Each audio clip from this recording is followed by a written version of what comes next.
Written in tandem. Written by Andie Madison. Narrated by Melissa, Mike, and several other performers from Google. For my brother. I miss you. The real you. Chapter 1. 3 years ago. Wish me luck. My sister Sophie looks at me exasperated as we go through my clothes to find something I can wear for my meeting with Meg, my best friend. You don't need luck. You're talented and there's no doubt in my mind that you'll succeed. I let out a sigh. You don't know that. You saw how my first attempt ended. Ellie, writing about the boy you were in love with at 15 and giving everyone the opportunity to read your work could only end badly. However, no one has ever questioned your talent. As I recall, they were all waiting eagerly for the next installment. She's right, I think to myself, but the memory of that incident still haunts me today, more than 10 years later. My writing career had ended before it even started, when my classmates discovered the hero of the story I published in the school's weekly newspaper was none other than Jimmy Reynolds, the boy every girl mooned over, and who, of course, would never pay attention to a girl like me. My sister Sophie, on the other hand, could easily have been the girl of his dreams. With her slim waist and long legs, flawless skin, and long curly auburn hair, she has always captured the attention of every guy in the room. Oh, and in case you're wondering, no, the story didn't end with Jimmy Reynolds declaring his undying love to me in front of the whole school. He didn't even know I existed before that incident. From that point on, every time he saw me, he scowled and headed in the opposite direction. Thankfully, I changed schools the following year, which helped me avoid being reminded of my embarrassment every single day. Sophie picks a shirt and holds it up in front of me before shaking her head and putting it aside again. You announced at the age of 7 you aspired to become a writer, Ellie. You can't give up on your dreams now just because you're afraid. The word failure doesn't exist in Sophie's dictionary, and she doesn't understand how someone can give up. I, on the contrary, have no problem with that. Case in point, I resigned from my 4th job this year. I'm not a career quitter though. I just can't find a job I can thrive in. Well, this time, I quit because the manager at the printing shop was downright creepy. Still, my sister is right to a degree. I've come to realize I can't work within the walls of a cubicle all day.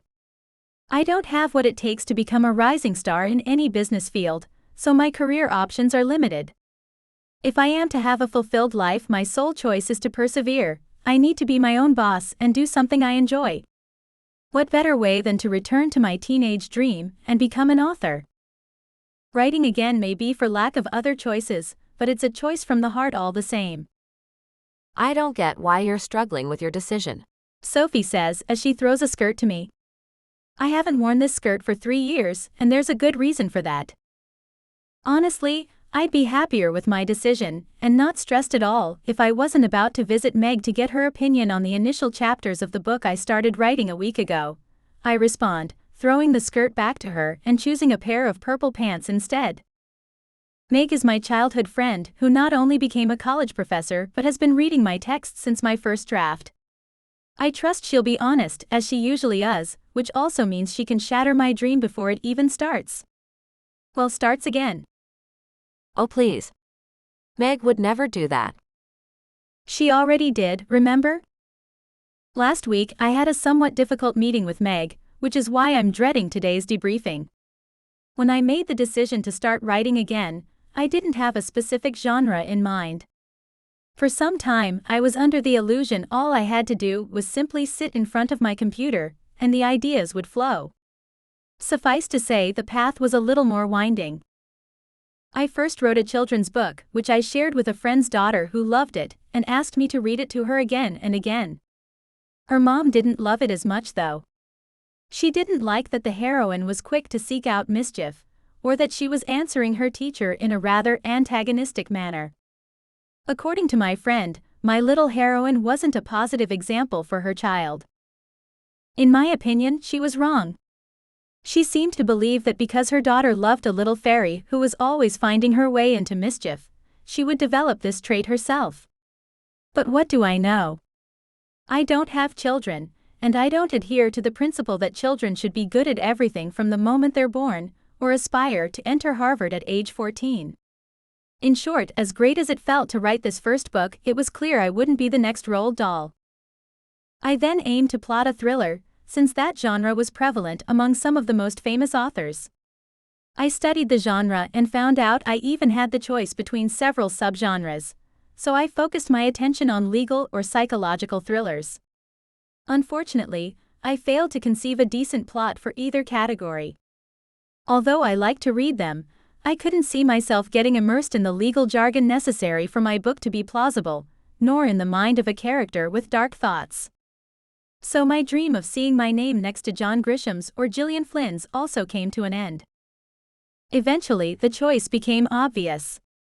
I needed to write a romance. Nothing sells better than romance novels.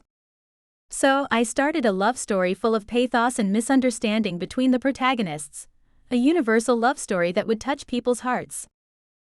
I was certain I had written 3 extremely good and captivating first chapters and was about to start the 4th, when Meg rang my doorbell.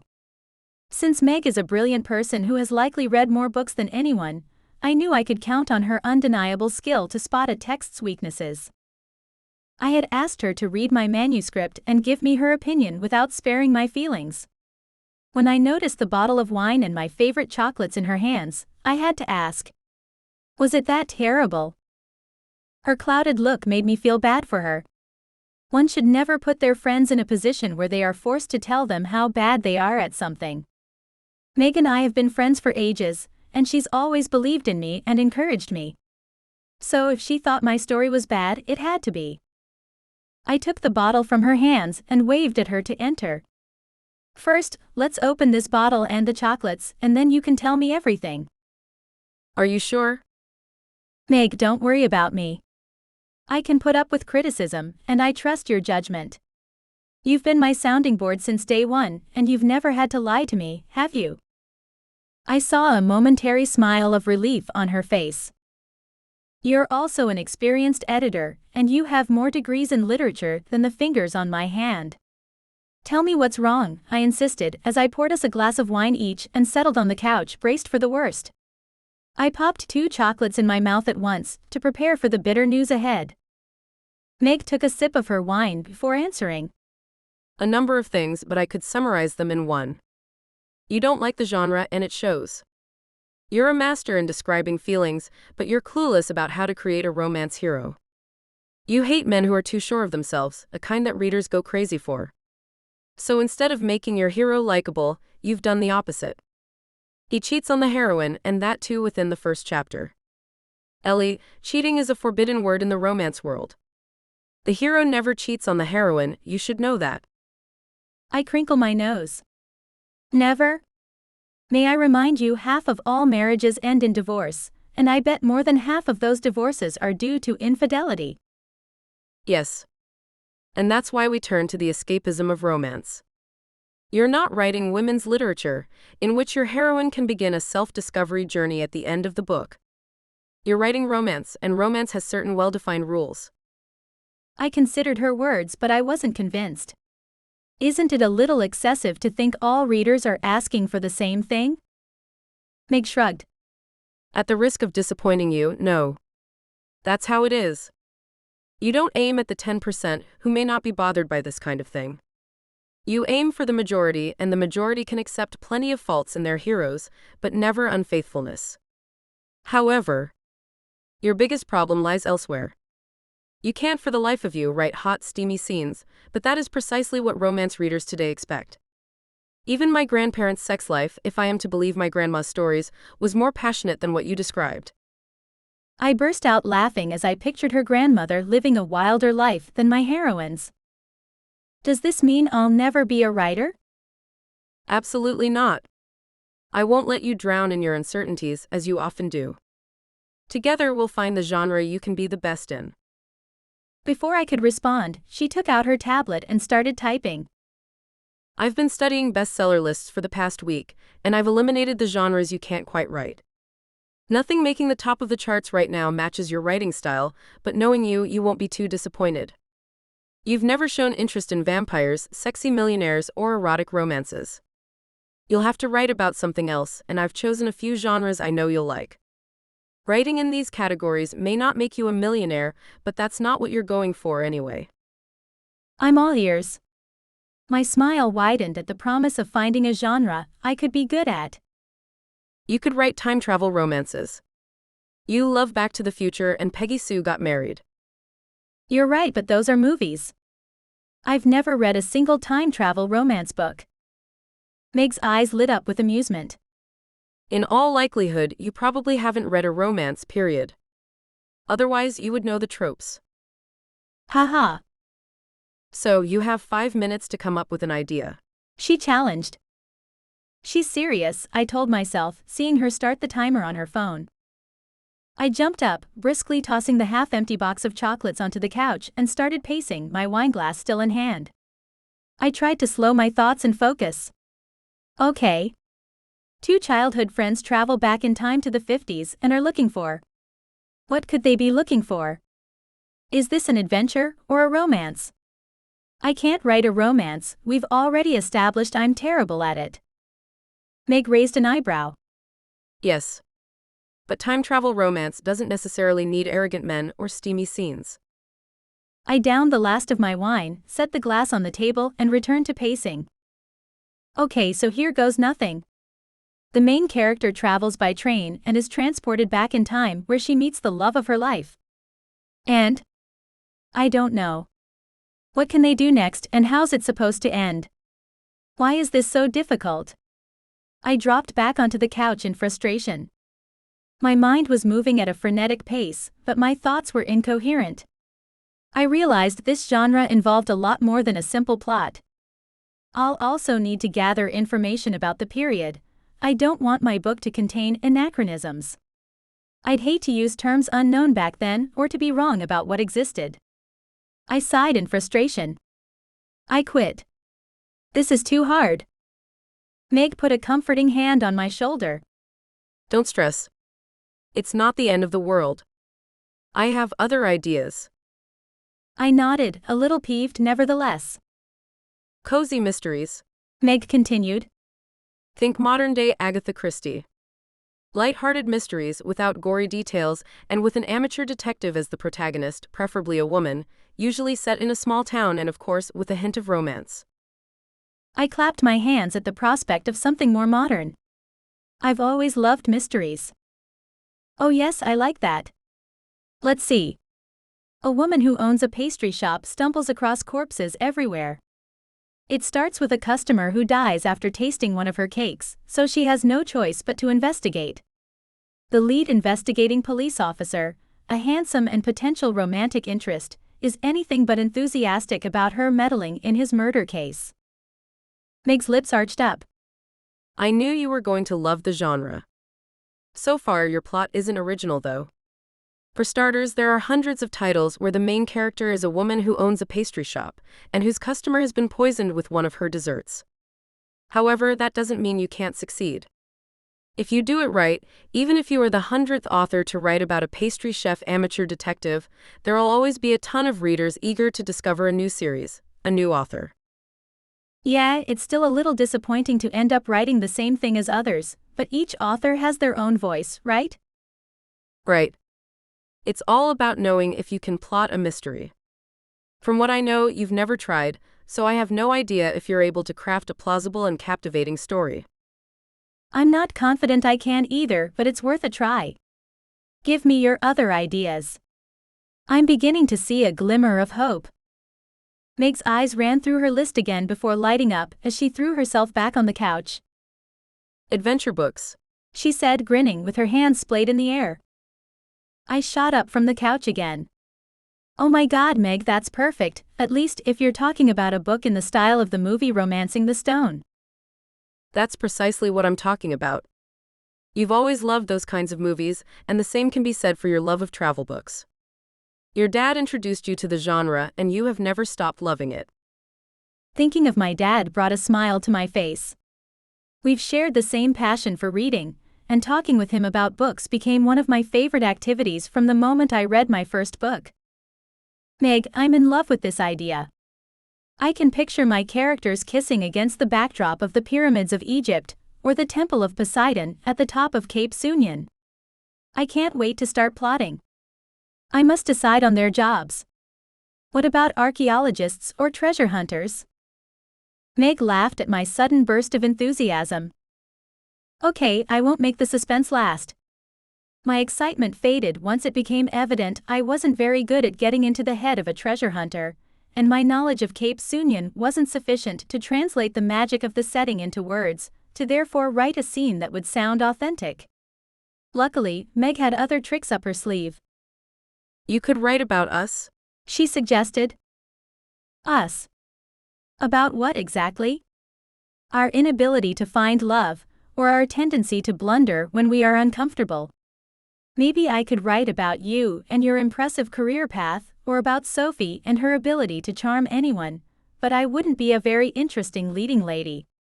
I haven't accomplished anything worthy in my life, nothing that could inspire me to create a heroine with whom people would fall in love and be avid enough to follow her adventures.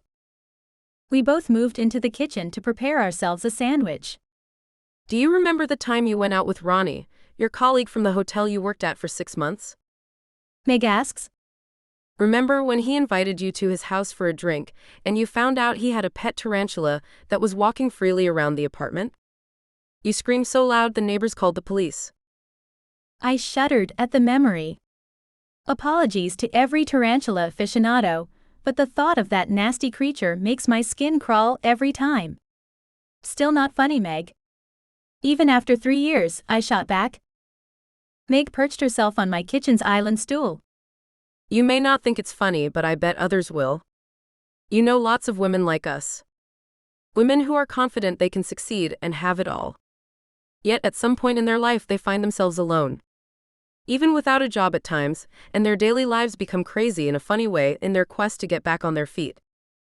In a few moments I imagined various plots with such a heroine, and a smile spread across my face. Meg was right. A week later, I had written the initial chapters of my first romantic comedy. I wrote every day for several hours, and I'd never been happier by the end of the day. I felt as if I had found my path in life. Ultimately, though, I'm stressed about today because I know whatever Meg tells me will determine many things. If she doesn't like what I wrote, what am I going to do next? I'll drop you off, my sister says, grabbing her car keys as I slip on my shoes. Thank you. You can stay if you want. I'll tell you everything later anyway.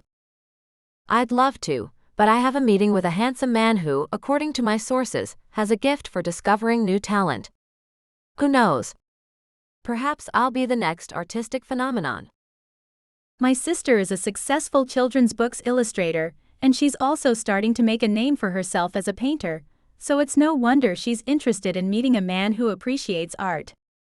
5 minutes later she drops me off at Meg's and makes me promise to call her as soon as we're done. I brace myself and take a deep breath of air filled with the scent of freshly mowed grass before walking into Meg's luxurious garden, where I often find her writing, editing, or lazing about the pool. The greenery is luscious with accents of pink periwinkles and yellow daisies, and I can't help but wish I had a garden of my own. However, when I enter, it's not Meg who's standing near the pool, but a man I don't know. When he turns toward me, I meet his eyes that scan me from head to toe, and it's hard not to notice how fit and attractive he is. Tall, with a toned body and shiny hair the color of chocolate, he's the type of man who can't leave any woman indifferent. He holds a tablet in his hand, and before I have time to speak, he says, "Please. Tell me you won't leave the last scene as it is. What romance reader could be satisfied with such a conclusion?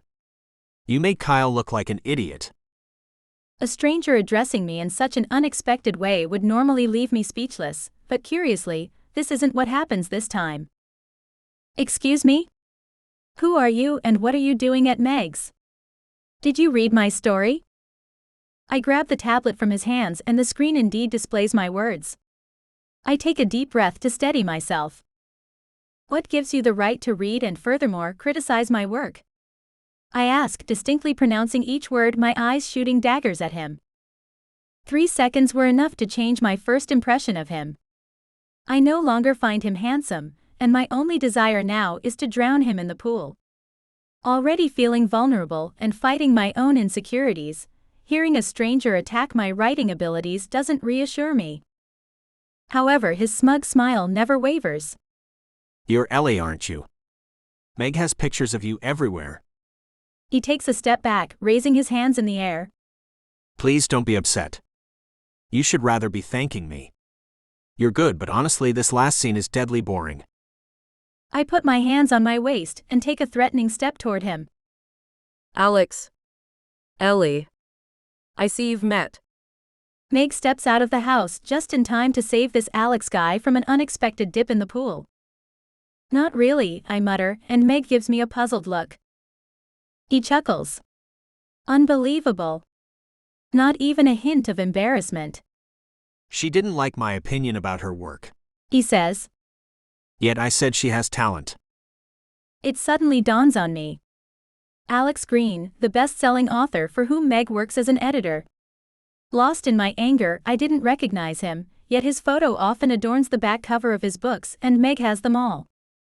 Although I feel sheepish about not recognizing him, I'm nonetheless offended by his words. Oh well. Thank you. That's so nice of you. My sarcastic tone makes him laugh openly this time. Meg says you're adorable, but I guess I'll have to wait to see that side of you. In the meantime, please make an effort regarding your writing. I promise you can do better. Don't limit yourself to satisfying your readers. You should follow your heart above anything else. Otherwise, your readers will know you're not being sincere, and success won't come. I guarantee you. He gives Meg a hug, winks at me and strides away.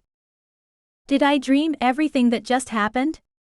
I ask Meg the moment he's out of sight. Meg winces. Sometimes he's direct and unpredictable. But I promise you, deep down, he's nice. Well, allow me to differ. He's arrogant and bad-mannered. What gave him the right to criticize my writing so rudely? Meg gives me an abashed smile. To be fair, it's my fault. I asked him for his input. I thought it was a unique opportunity to have the point of view of a successful author and, at the same time, a male perspective. I frown at her. I'm not going to thank you, you can be certain of that. It was the first meeting between Alex and me, but not the last. Fortunately, it took more than a year before our paths crossed again. Chapter 2. A year later. I'll pick you up in 5 minutes. My sister Sophie is calling to tell me she's on her way, but I'm still standing, undecided, in front of my wardrobe. I'm running late because I just started writing my third romantic comedy and, as usual, I lost track of time. Still, I don't have a choice in the matter and I can't cancel plans. Today is Meg's birthday, and she's invited Sophie and me for dinner at her place. We're going to celebrate with a bigger party on Saturday, but we always plan a dinner just between the three of us on our birthdays. Since that first meeting with Alex, I've accomplished my dream. I've published 2 romantic comedies that were met with considerable success. However, every time I think of him, I get upset. Although, truth be told, I did have the opportunity to read several of his books, and I came to understand why he would deem my writing somewhat dull. He writes action-packed books that take you around the world, whereas I write romantic comedies in which my heroes take the time to reflect and breathe before acting. I quickly pick out a yellow sleeveless dress and slip into my heels. 10 minutes later, when my phone chimes with a message, I've just finished checking my bag to make sure I haven't forgotten anything. Sophie asks me to meet her at the entrance. So I hurry to fetch the cake I got for Meg and rush down the stairs. I put the cake on the back seat and blow her a kiss as I step inside her red BMW Mini. I'm reaching to fasten my seatbelt when I notice she's staring at me. Are you sure you want to leave that pencil in your hair? She asks, barely hiding her smile. I look at the visor mirror and sigh. I got caught up in writing, I explain as I pull the pencil out of my hair. Of course you did. It's not like I sent you 10 messages to remind you to be ready on time. She shakes her head in mock disappointment as if I were a lost cause, and I laugh along with her. We chat nicely during the ride about the upcoming party, and I'm in a very good mood when 10 minutes later, we enter Meg's house from the veranda adjacent to the garden. Meg's veranda is our favorite space to unwind, eat, and read. Sheltered from the rain and the sun, we use it all year long. As I walk across it, I see that she has neatly set the table. I head to the kitchen to put the cake in the fridge, a tradition we've been maintaining for years. On each of our birthdays, one of us brings a cake made with the most bizarre ingredient combinations, the challenge being that it should still be edible. Ellie Adams, the author of my heart. I hear a familiar voice and meet Alex's gaze. He's casually leaning against the counter, helping himself to a glass of iced tea, as though he belongs here. I miss my step and stumble, but thankfully regain my balance before making a fool of myself. He's the last person I expected to see, and honestly, I could have done without this surprise. Alex Green. The author's so full of himself, he thinks he can be rude, just because he has a beautiful smile. I could say I'm happy to see you again, but I'd be lying. I imagine you won't be staying long. I'm sure you have other engagements. He laughs softly and my heart skips a beat. Darn. Charming as always. Thank you for noticing. I have a nice smile though. Coming from you, it's more than I would have dared hope for. Flattery won't get you anywhere, I retort with a tight smile. My sister enters and stares at him with wide eyes. She takes a step toward him, her hand outstretched. Alex Green. I love your books, she exclaims. It's been a long time since I asked Meg to introduce us. I can't believe I'm finally meeting you. Thank you. He holds out his hand to shake hers. I tap my foot, getting miffed with my sister for making him feel important. Meg, who's coming in at this moment, gives everyone a hug while she introduces us. I would have never guessed it, he says after hearing Sophie and I are sisters. What exactly does that mean? My sister gives me an intrigued look, surprised by my cold tone. Sophie seems to have all the qualities you're missing, such as being polite and admiring me. He has the audacity to wink at me like I'm supposed to share his sense of humor. Sophie laughs heartily, but there's no way I'll let him get the upper hand. That's because Sophie didn't see you acting like an expert in romantic comedies while trying to demolish my work. I'm exaggerating, I know, but so what? I won't let him manipulate everyone around me. He raises an eyebrow at me. I bet Sophie would have no trouble in challenging herself. Excuse me, challenging myself? It's not because you didn't like a scene I wrote that I'm going to start questioning myself. Following the advice of a man who writes heartless characters isn't my priority. He crosses his arms and leans more comfortably against the counter. Heartless? He repeats in a mocking tone. Tell me what's bothering you. Women sing the praises of Logan. They think he embodies the perfect man. I huff. Oh please. Get down from your pedestal. He's a walking cliché, and none of my heroines would ever want him in their lives. Are you talking about heroines like Adelaide, who spends 300 pages without making love with the man she's been infatuated with since page 14, or Kelsey, who spends her time giving relationship advice on her blog while her boyfriend is busy cheating on her? I admit, I am surprised he knows so much about my work. You read my books? I'm the one to give him a smug smile for a change. Read, yes. Loved? That's a bit more complicated. I narrow my eyes at him, ready to insult him, but Meg drapes her arms around our shoulders and leads us to the table, inviting us to shut up and be courteous to each other. It's her birthday and I don't want to upset her, but despite my efforts throughout the dinner to ignore Alex, he doesn't make it easy for me. Everything he does or says is an attempt to get a rise from me. He has an opinion on just about everything. He has an interesting story to share related to almost every subject we bring up, and he never forgets to add. What are your thoughts on this, Ellie? Like he cares. I wish I could enjoy my salmon and sweet potatoes in peace, but apparently it's too much to ask. I try to focus on the climbing plant in front of me or the gorgeous view of the bay from our table, but it's impossible not to answer him when he is clearly on a mission to make me lose my cool. I hope our dessert made from beetroot and chocolate won't be a disaster as well. I hate beetroot, but Sophie thought this was one more reason to try it. Meg, after listening to us bicker for over an hour, whistles. I'm glad you're so passionate, both of you. Here's an idea, though. You both make valid points. So why not help each other? Why not exchange your points of view and improve your writing? You know, the main reason I work with you two is that I love your writing. I don't need your money. I can be honest with you without fear of losing my livelihood.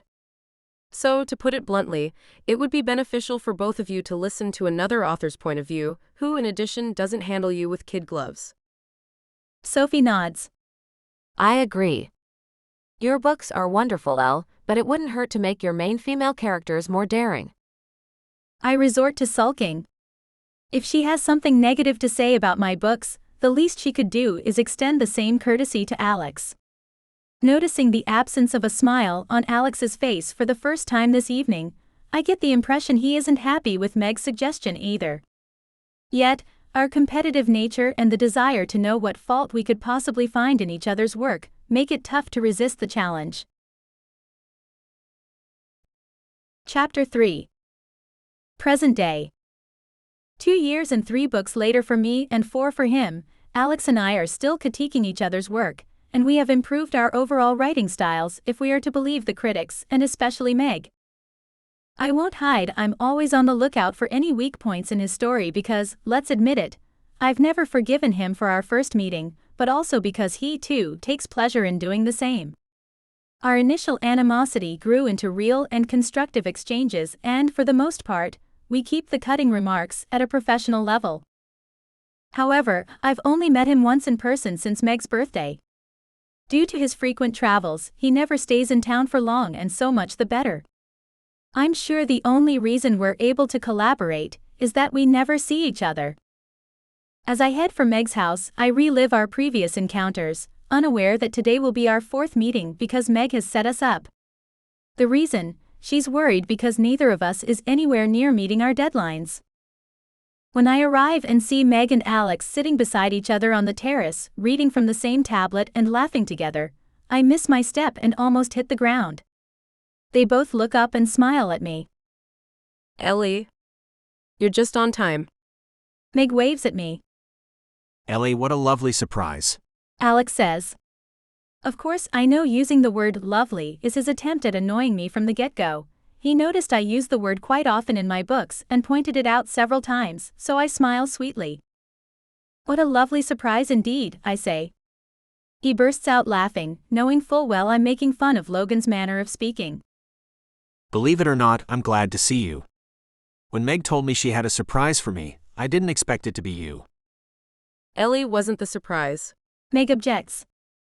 My surprise is for both of you. I turn to her with a frown.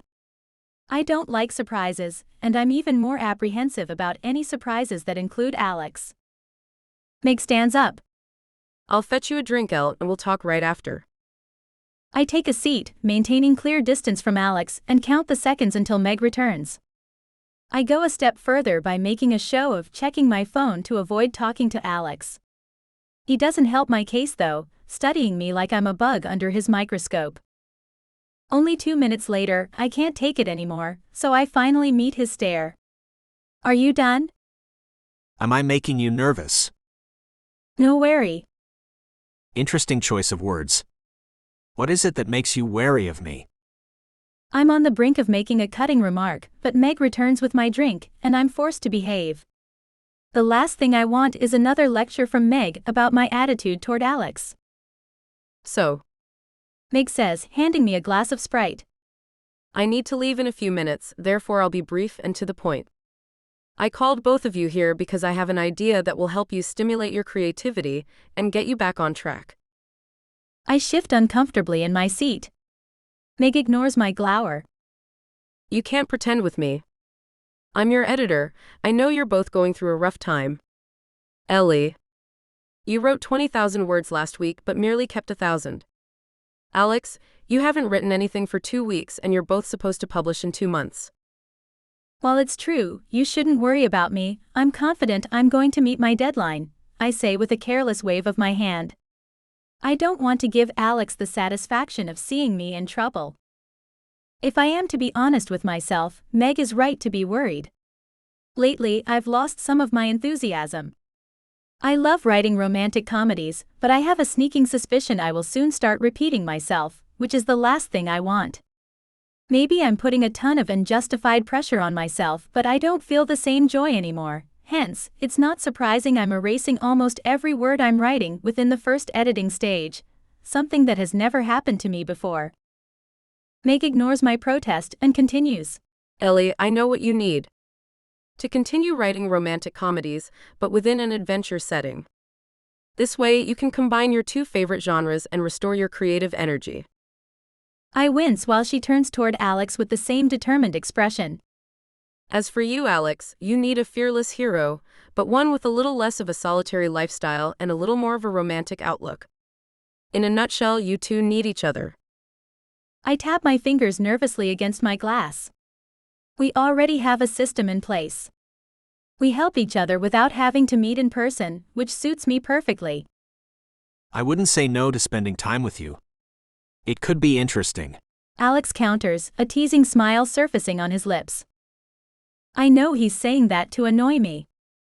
He'd like to spend time with me.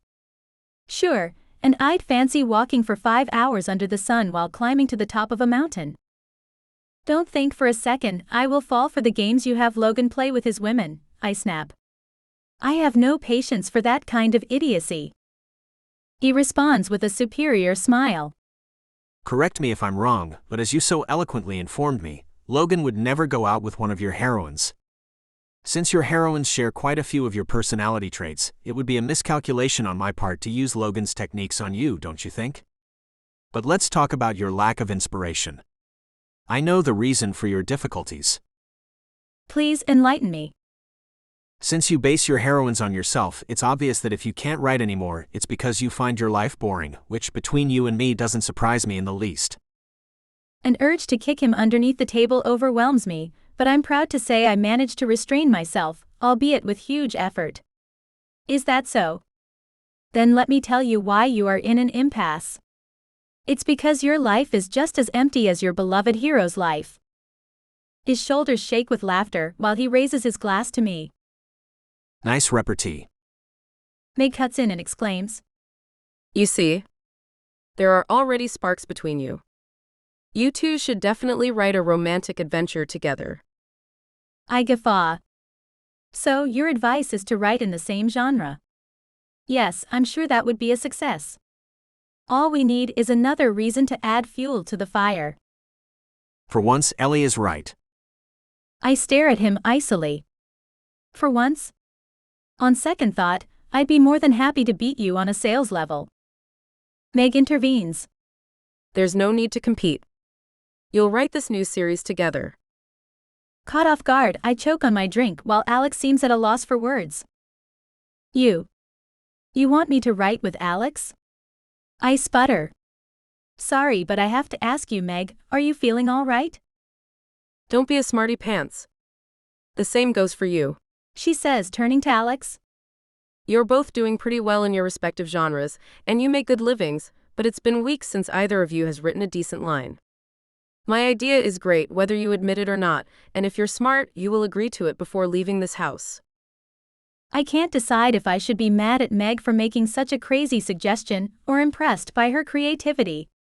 The best I come up with is, I will never be able to co-write, especially with him. Alex still doesn't utter a word, and his expression remains neutral. So I continue. And how would this work? I've heard about couples writing together, not that we are a couple, of course. Well, what I mean is, I just don't see how this could work. Alex's hearty laughter startles me. I see why your heroines are so clumsy sometimes. I was right, you don't need to look far for a model. I sneer. Hilarious. Remind me how you write heartless heroes so well? You forget I compensate for Logan's cold heart with passion. You would know that, if you led a more interesting life. Women seek passion and romance, not a safe and boring relationship. Stop. Meg stands up, facing both of us with a scowl. You're only further proving my point. You can write together. Alex, you write perfect adventure and sizzling love scenes. Ellie, your strong points are dialogues and romantic scenes. You complement each other. Better make it work before your respective readers abandon you. We're in a new era. Publishing every 2 years is no longer an option. If it doesn't work, you can always give up. You are independent authors. It's not as if you'll be locked into a contract for 70 years. She doesn't give me the opportunity to answer her, as she looks at her watch and says, I have to go.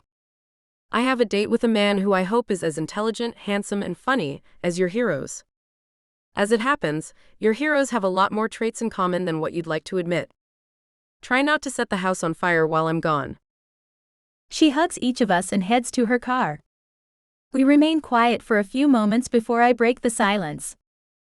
Meg is delusional. We could never work together. How could we possibly get along? Besides, what sort of adventures would we write about? What sort of heroes? Alex takes his sweet time before responding calmly. You know, even though this sounds like a bad idea all around, she's right on one point. He grimaces as he goes on. Even if your books will never sit on my nightstand, you have an undeniable talent for making your heroes funny and endearing. Thank you. You're not my favorite author either, but you give life to your action scenes, I begrudgingly reply. I also appreciate how well you describe places, colors, and people. So you agree? We would be a perfect match. I glare at him. He grins, and I can't help but laugh at the ridiculousness of the situation. Some of the tension dissolves. This could be a scene from one of your romantic comedies. I press my lips together. Yes, and for your information, this line is from a TV series, and the hero used it to annoy the heroine. He winks at me, and I understand this was his intent all along. He leans toward me and his fragrance makes my skin tingle. How can anyone smell so good? Fresh, clean, and masculine. So what do you say? His voice interrupts my thoughts. What am I doing? What is wrong with me? I pull myself together. About what? You can't really be considering Meg's advice. He shrugs. Why not give it a try? She's right, I've been deleting everything I've written for some time now. Writing with you can't be any worse. Let's take some time to think about it. We can meet at my apartment in, say, 3 days, and maybe then we'll have a fresh perspective that will help us make a rational decision.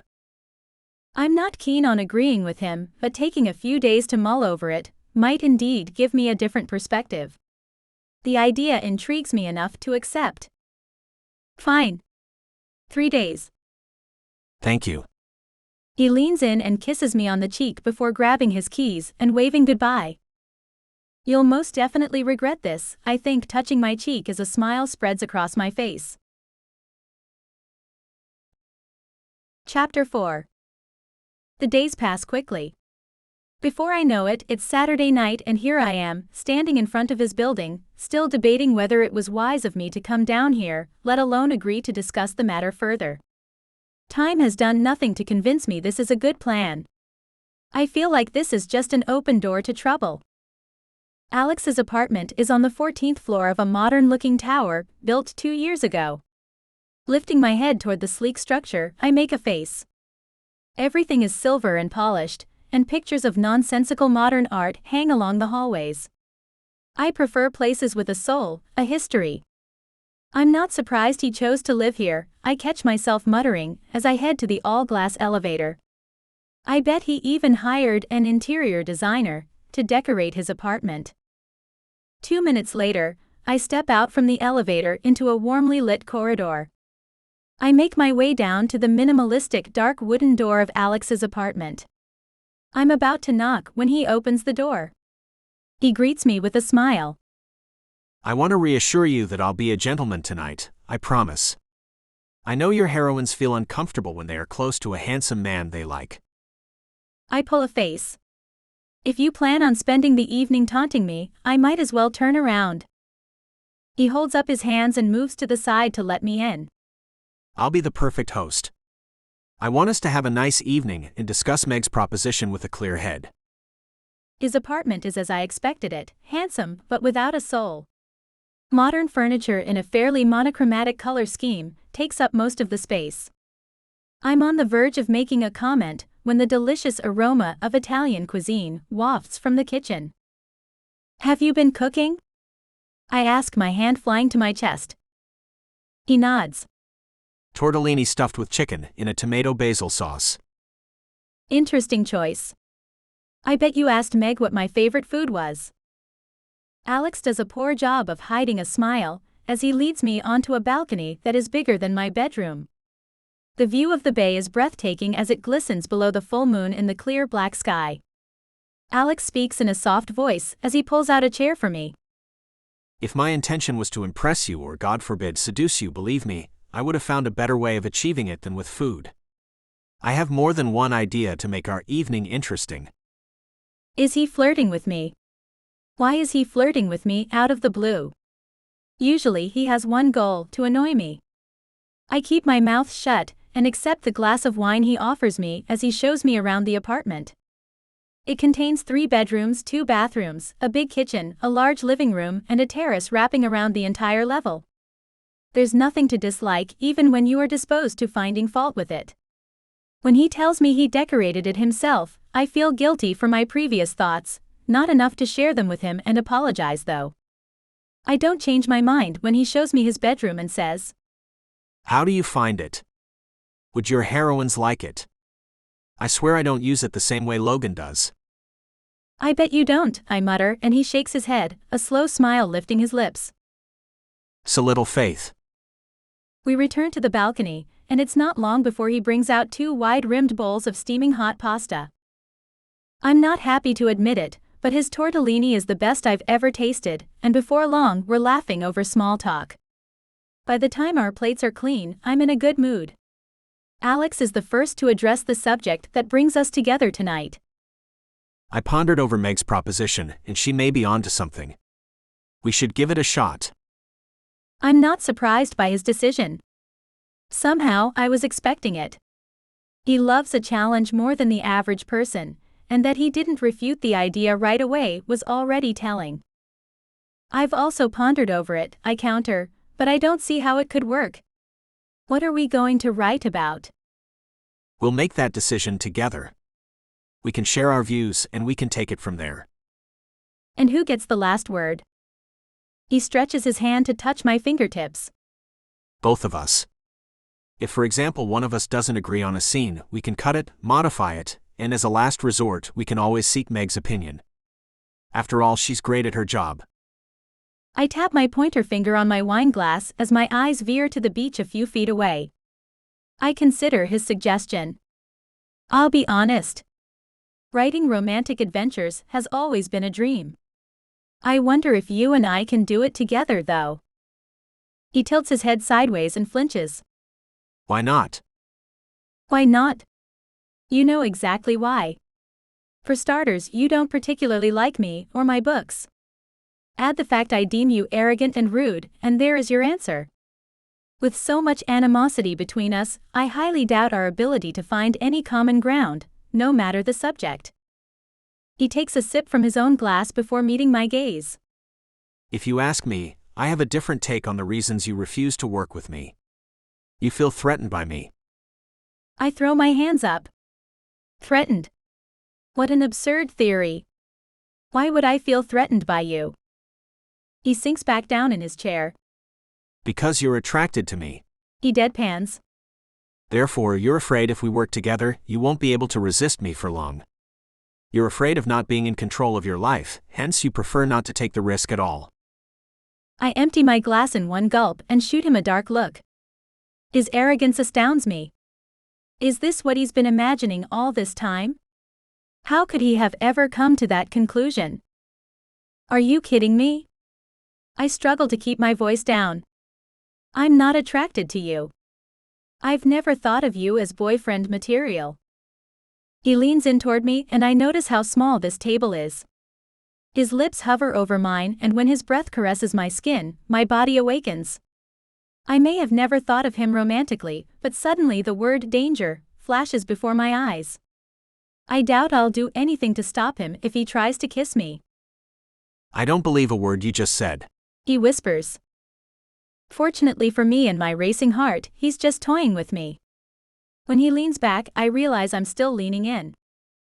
So, He says, slouching in his chair. we agree.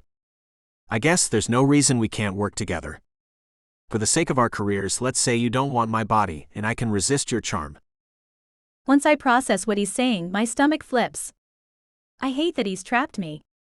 If I persist in saying I have a problem working with him, it will come off as admitting to being attracted to him. He fills my glass again. I snatch it back and take a long sip. Well then. I decide to give him the floor. What should we write about? I thought since you love adventures and traveling, our characters should travel. His words start a war inside me. On the one hand, I fear I won't be up to the task, but on the other hand, I'd love to write a romantic adventure that takes place in an exotic location. I twist my ring absent-mindedly. I'll admit the idea appeals to me. I've been dreaming of writing this kind of book for years. Once I start talking about my craft, the enthusiasm takes over. I haven't done it so far because I can't imagine capturing the atmosphere of a location I've never visited. That's more your thing. The more I evaluate the potential of such a novel, the more I want to dive in. I disregard the fact that Alex hasn't said a word, and I continue talking without pausing to take a breath. The problem is, if we divide the work this way and stick to what we are good at, we won't reach our goal, which is to expand our horizons. We won't be improving our craft. He caresses his chin. We don't have to divide the work that way. We should write our book on site together as the story unfolds. I almost spit out my wine.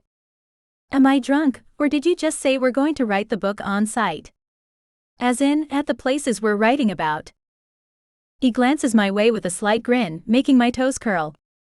Focus, Ellie. You're not an idiot. You won't fall for Alex's smile. It's not as crazy as you think. I always visit the countries Logan travels to. I want his adventures to come across as authentic, but also to satisfy my own thirst for traveling and adventure. Why not do the same thing at Dur? Give us 2 months, that would be enough time to write the first draft. We'll have time to see the sites our characters visit, and take in the atmosphere of the places.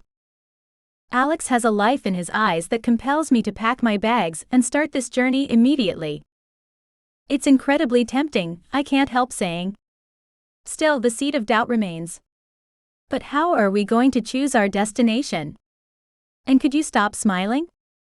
Go back to being the arrogant idiot I met 3 years ago.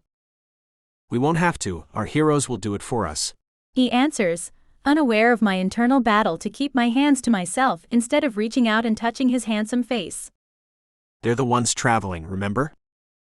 I pull myself together and stare stone-faced at his goofy smile. Let's say I go along with this plan. Who are our characters? What are they doing? Archaeologists, maybe? I've always loved reading books about archaeologists. I like this angle, but I'm afraid we'll be stuck with always having to invent intrigues around a relic. Besides, let's not forget Logan is already seeking out valuable items in most of my books. For me, it would be like writing the same thing, as much as I like Logan. I nod. So what then? An adventurer, who has enough money to do whatever he fancies, and is bored enough to seek adventures of all kinds? You don't sound too thrilled. I shrug. It's not that. In fact, it would be easy to create a character with an infinite source of wealth at his disposal. I grin, locking eyes with him. The problem I foresee is that we might end up taking the easy road, and falling into the trap of writing that he resolves his problems and seduces women by using his fortune. I'm afraid you might have a hard time avoiding such a pitfall. He nudges me playfully. Touché. But let me clarify that Logan rarely uses his fortune as a seduction tool like you're implying. What makes women fall for him is his incredible charisma. You should know that. How should I ask, confused until it hits me. He's talking about us, about me and my feelings toward him. There's no us, and I need to make this clear. Oh, very smart, using my words against me, except I don't find you charismatic in the slightest. As for Logan, he uses his fortune to achieve his goals time and time again. Although we're bickering, the atmosphere is friendlier than usual, and I begin to warm up to the prospect of writing about an adventuring couple with him. What about their relationship? Would they be a couple right from the start, or do they become one later on? I ask. What do you prefer? His look is flirtatious as he grins at me. I answer him in a way that makes him understand I'm aware of his little game. As a reader, I prefer to see some tension, waiting before something happens between them. I like the sparks only an undisclosed attraction can cause, but I might change my mind if you can convince me otherwise. I waggle my eyebrows teasingly. He's speechless for a moment before replying with a voice laced with laughter. Ellie Adams, do you have a secret side other than the romantic and funny one you share with your heroines? Is everyone wrong about you? We'll never know, will we? I fire back. He's leaning forward again. Oh no. You've just made a beginner's mistake. You should never challenge me, miss. My eyes change color according to my mood. Struggling not to look taken aback, I maintain eye contact and keep a steady voice. You started this game, and I don't want you to be under the illusion I'm an unworthy opponent. I may write romantic comedies, but I can be passionate, and I'm as challenge-loving as can be. Don't make the mistake of thinking you can manipulate me. I make the rules, I promise you that. Unexpectedly, he reaches for my hand and interlocks our fingers. His voice feels like a caress when he says, I don't question that for a second, but who said t'd bother me? Occasionally, I like it when someone else makes the rules. I'll agree with whatever you want, whether it is that they're in love and can't stay away from each other, or that they have a long way to go before falling for one another. I will only ask one thing. And that is, I stammer. He's perturbed me, making me lose my train of thought merely by holding my hand and whispering close to my ear. They'll have to flirt and kiss at every opportunity. What? That's ridiculous. In order to kiss, they would have to be attracted to each other. It would be silly to have them kiss for no reason. We can give them reasons. All we need is a bit of imagination, and neither of us lacks any. With these words, I catch his eyes roaming my face before landing on my parted lips. I wring my hands, conscious of his heated stare. I'm still not convinced this is a good idea. As soon as the words leave my lips, I know I'm not speaking solely of our potential couple. He knows it too. His thumb traces circles on my palm, and soon he's so close his lips almost brush against mine. My heart races. The gentleness of his touch ignites my yearning to respond to his caress and sink into his play, and although I know I'm entering treacherous territory, I can't find the strength to pull away. What saves me is that, in my panic, I knock over my glass of wine and it splashes all over my light purple blouse and pants.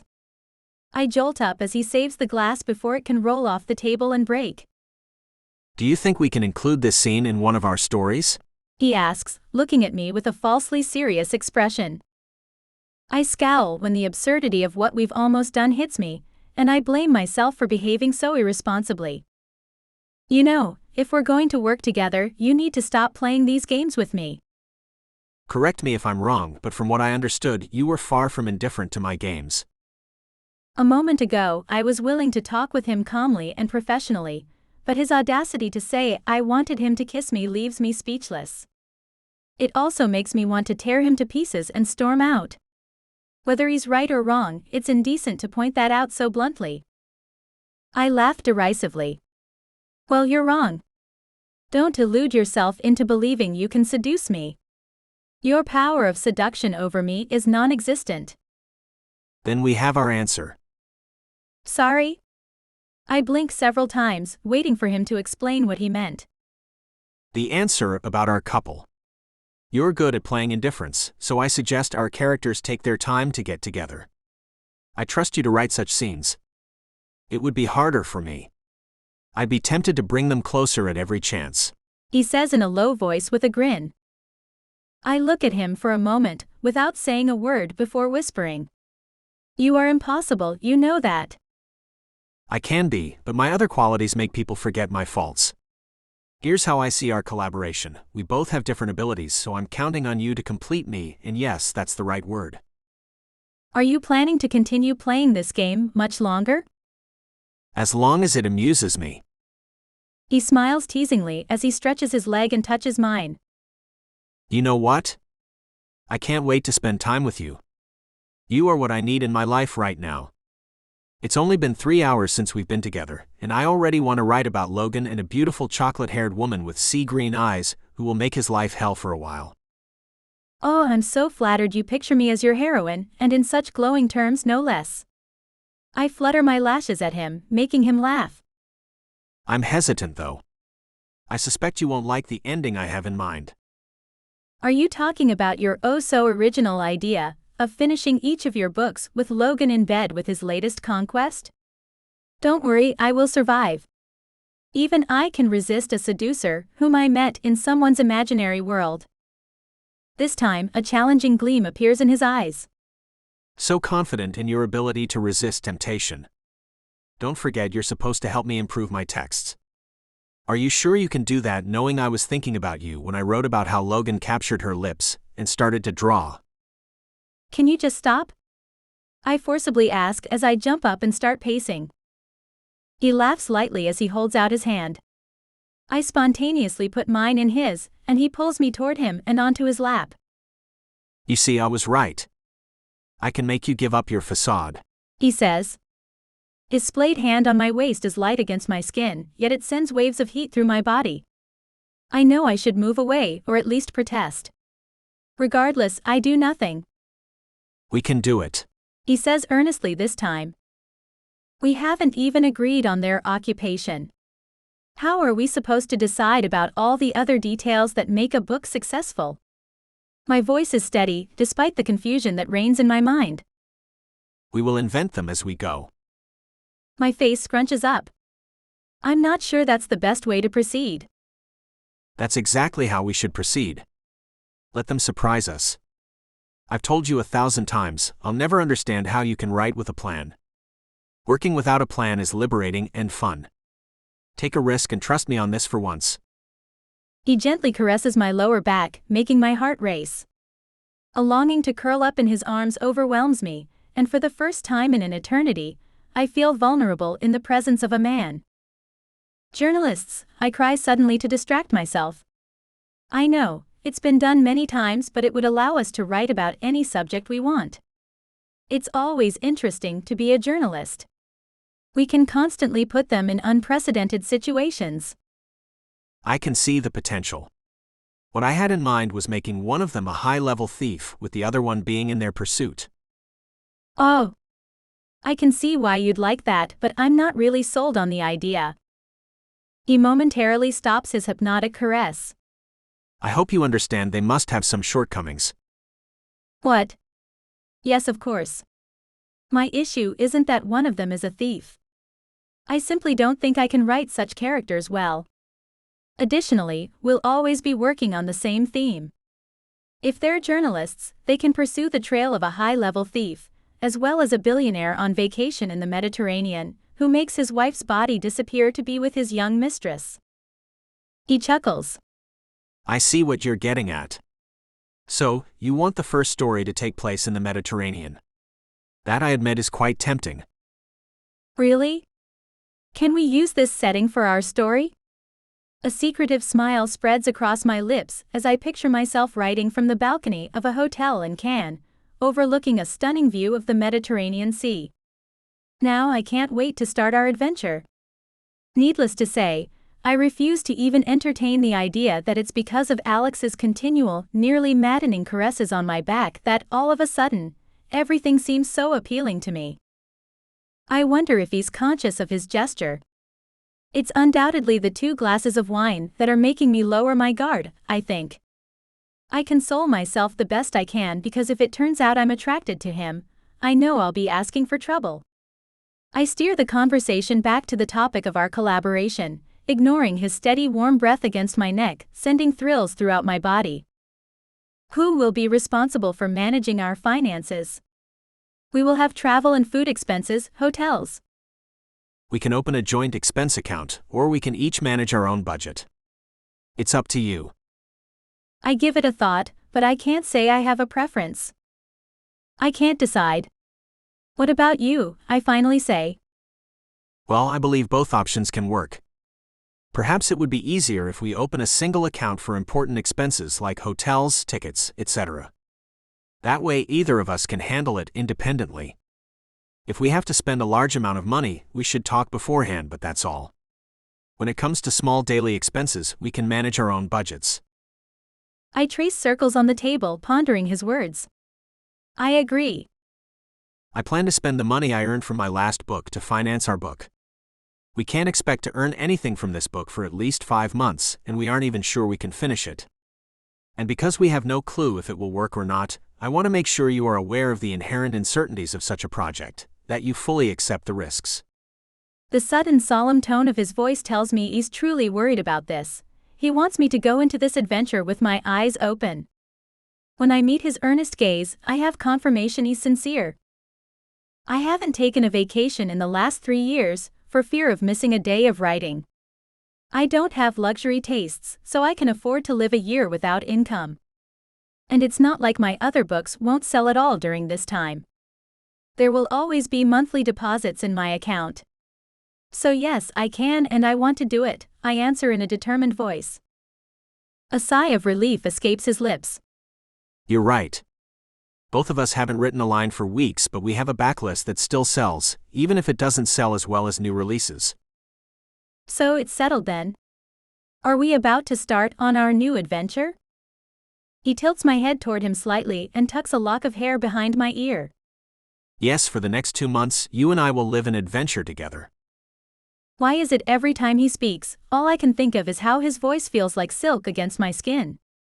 I haven't kissed a man for ages. This is the only reason for my intense attraction to him. Nothing more. I don't particularly appreciate men like Alex, too confident, too adventurous, too everything, so I can't let him perceive how vulnerable I feel in his presence. Again, it's likely the alcohol speaking, but I say, it's my turn to ask you a question.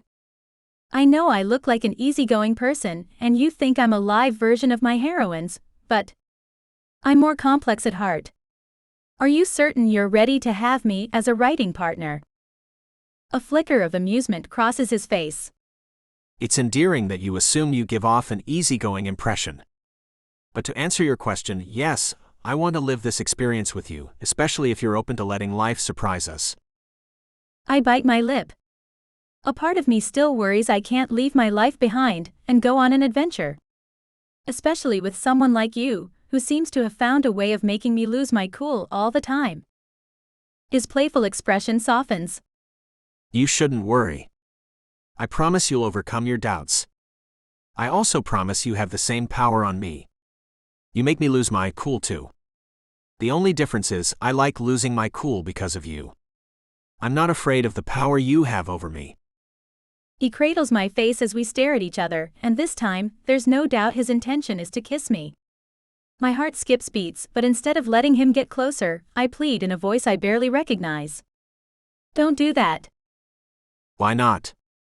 His voice is a soft murmur that nearly entices me to take my words back. I don't wish to be another woman who falls for your well-oiled tactics of seduction.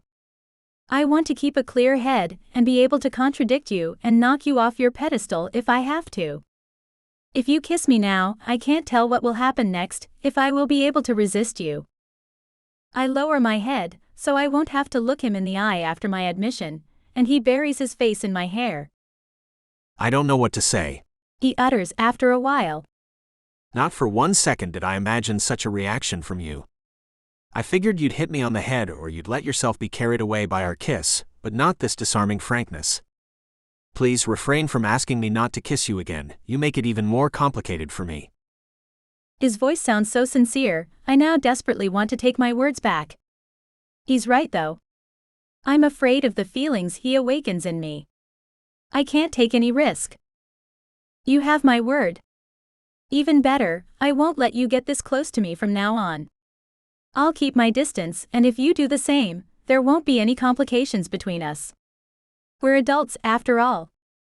We know how to show restraint. My words spill out of my mouth, but it's as though I'm trying to convince myself more than him, and he knows it too. Ellie. Please stop talking. I remain silent because I understand why he's asking this of me. The temptation is too strong and words don't change anything. They only add to the tension. I'm getting up, I say solemnly, as though I was abandoning my ship to pirates and wanted the crew to know it. However, I make no move. I'm not holding you back, he says mischievously, pulling his hand away from me. I gulp. He knows I have no desire to get up, but now I have no choice. You're such a fool, I scold myself. It wouldn't have hurt to stay close to him and enjoy his gentle caress a little longer. He's right.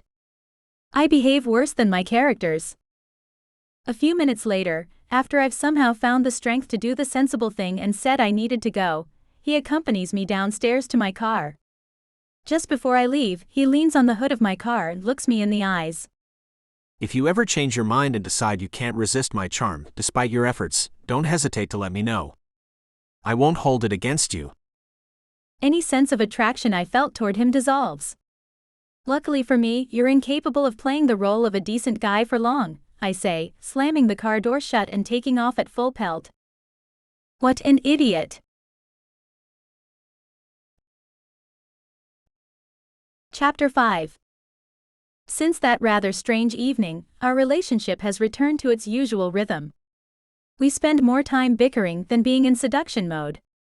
We talk on the phone every day, and we finally managed to make some important decisions. I chose the name of our hero, Luke, and Alex did the same for the heroine, Emma. We also decided our first destination will be Milan, Italy. There are times I still have reservations about our collaboration, especially when neither of us is willing to compromise, but I'm hopeful things will improve. We have a rough idea about our characters, but we haven't decided on the exact nature of their relationship yet. However, after what happened the last time we discussed the subject, I'd prefer not to bring it up.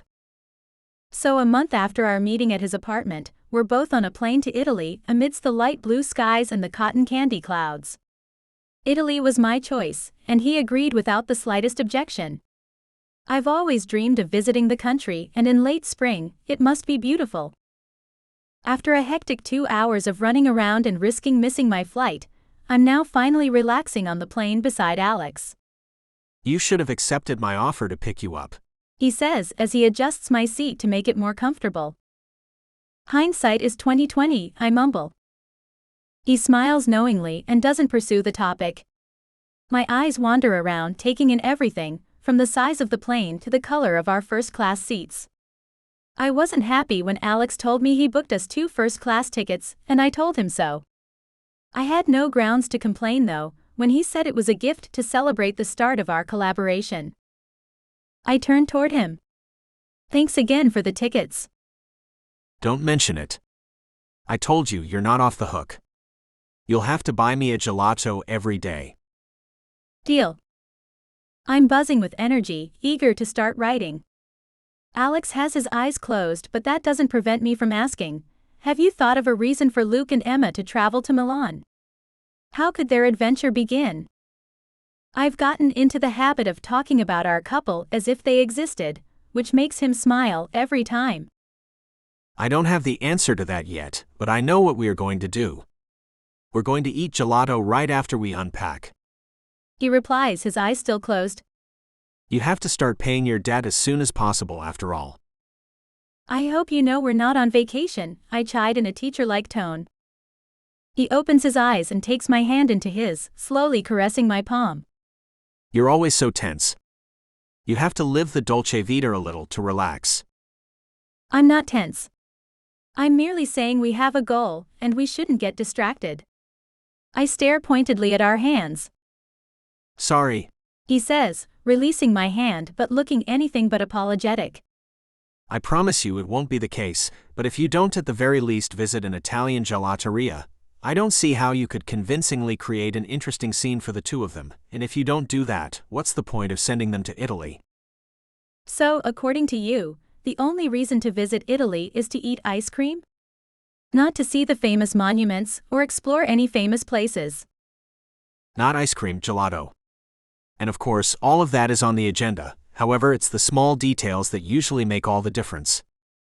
We must embrace every facet of the region our characters visit. This is the secret of adventure books. Besides, if you didn't want me to be distracted, you should have suggested a cabin in the mountains with no means of transport. Although in that case, I'd probably be looking for another type of distraction. I feel a rush of heat rise to my cheeks and I'm fuming, especially because his knowing look shows me he noticed my reaction. I thought we agreed not to play idiotic games, I seethe inwardly. We could always write about Italian gastronomy or Italian fashion. But give us a little time to immerse ourselves in the country's culture, and you'll see how swiftly the ideas come to you. Let's talk about Luke instead. Why the name Luke? Is he an old boyfriend whom you're still pining over? The corners of his mouth curve up into a sly smile. Why, Emma, I shoot back. A former girlfriend? Indeed. His answer takes me by surprise. Are you serious?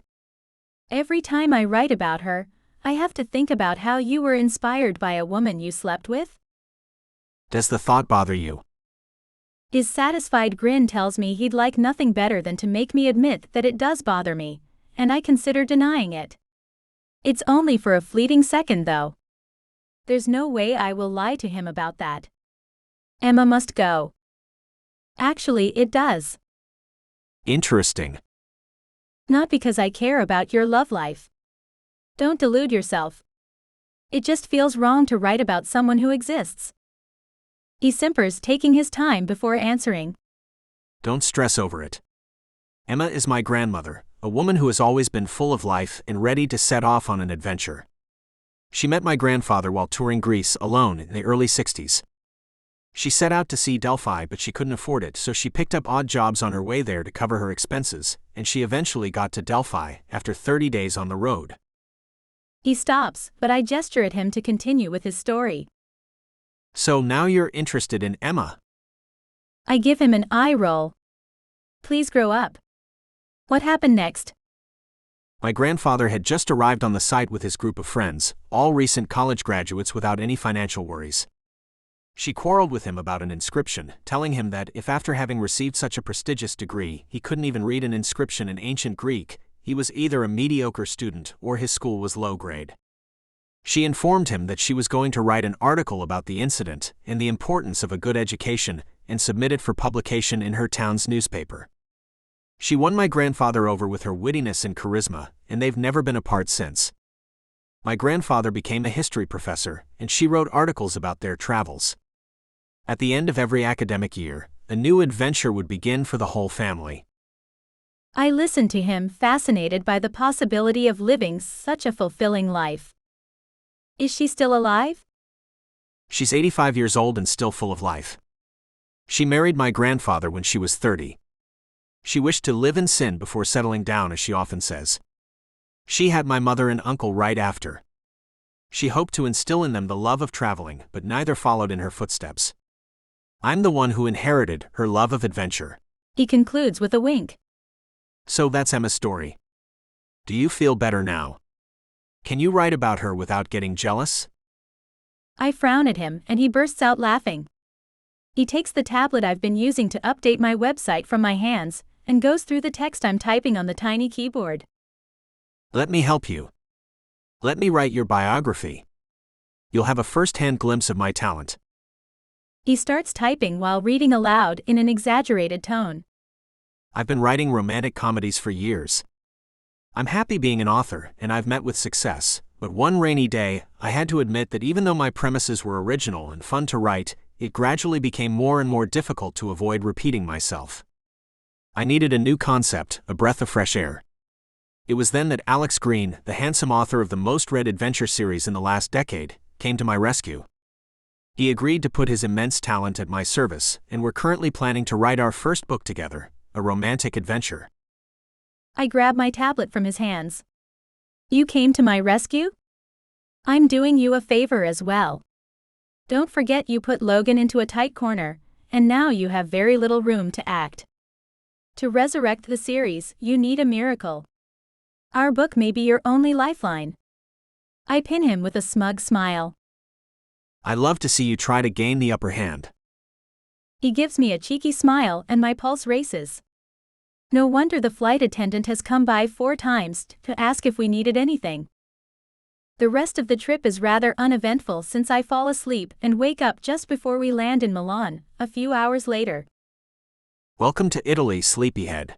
Alex says. I stretch my arms and respond with a lazy smile, more relaxed than ever and impatient to start this new adventure with him. I'm eager to discover the Lombardy capital and work on our book. The possibilities seem endless. Little did I know this journey would be the beginning of an entirely different adventure, an adventure that would propel us into the midst of a murder that occurs during a prestigious fashion show.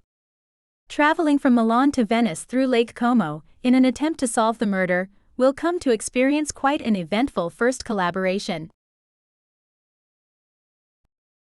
If you enjoyed listening to how Ellie and Alex met, check the first audiobook in the Murder We Wrote series, written in style. Alex Green is the author of a successful book series whose hero, Logan, is every woman's dream. Ellie Adams is a romantic comedy author who has won the heart of her readers with her witty and funny heroines. When they both find themselves at an impasse, unable to meet their deadlines, Meg, their editor, comes up with an original idea: combine their strengths and dream up the romantic, adventurous couple all readers are bound to fall in love with. Only problem: Alex and Ellie aren't exactly fond of each other. She thinks Logan is a heartless hero, he finds her heroines unrealistic. If they don't want to lose their readership though, they'll have to put aside their differences, trust each other, and write their next book together. To help them get inspired, Alex suggests a change of scenery, and Italy seems to be the perfect destination. But as soon as they land in Milan, they're propelled into the midst of a murder that occurs during a prestigious fashion show, and Ellie thinks it's a good idea to meddle in the investigation. Traveling from Milan to Lake Como through to Venice, their first collaboration is likely to be eventful. This has been written in tandem by Andie Madison. Narrated by Melissa, Mike, and several other performers from Google. This is a work of fiction. Names, characters, places, and incidents either are the product of the author's imagination or are used fictitiously. Any resemblance to actual persons living or dead, events, or locales is entirely coincidental. All rights reserved. Copyright 2019 by Andie Madison and 7 Seasons. Production copyright 2023 by Andie Madison and 7 Seasons. No part of this book may be reproduced or transmitted in any form or by any means, electronic or mechanical, including photocopying, recording, or by any information storage and retrieval system, without the written permission of the publisher, except when permitted by law.